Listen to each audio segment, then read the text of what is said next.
Hi, welcome to the Black Hills State University underground campus at the 4850 level of the Sanford Lab.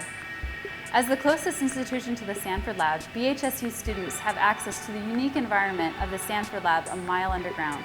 We're standing in the staging area of the cavern, and you can see the clean room behind me. This room will eventually be lined with tables on which science experiments will take place for students. We'll have a website up and going, and students of any age can propose experiments to go underground. So now that we've talked about this area, let's go into the clean room. When we go into a clean room, we try to get rid of as much dust and dirt as we can before we enter the clean room. And so normally in this clean room, we'd take off our mining gear and don clean room garb. What I have here is the Class 10,000 clean room, and then behind me is the Class 1,000 clean room. Class of a clean room tells you how many dust particles are in a given volume of air, Class 1,000 being better than Class 10,000. So let's go check out the Class 10,000 area.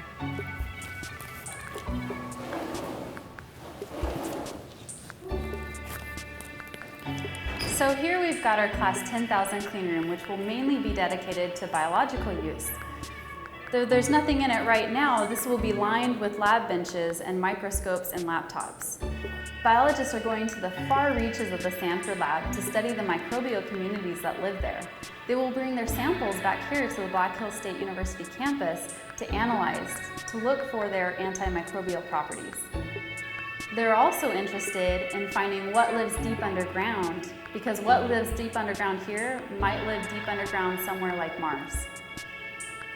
So we are now in the Class 1,000 area of the cavern. This area will be devoted to counting stations. The counting stations look for very small amounts of radiation in different materials. Big experiments like the dark matter experiments and experiments looking for the properties of neutrinos need very small amounts of radiation in their construction materials. What the detectors in this room will do is tell you how much radiation is coming off of those materials that you want to use in your construction of your bigger experiments. This clean room will provide lots of opportunities for South Dakota institutions. Two of the first counters moving in are from the University of South Dakota. BHSU will have its own counter in the spring.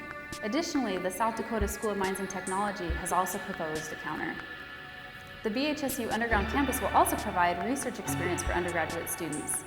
Some of the tasks that students might do is prepping samples to go in the counters, putting the samples in the counters, working on the liquid nitrogen distribution system, collecting data, and then analyzing the data from their samples.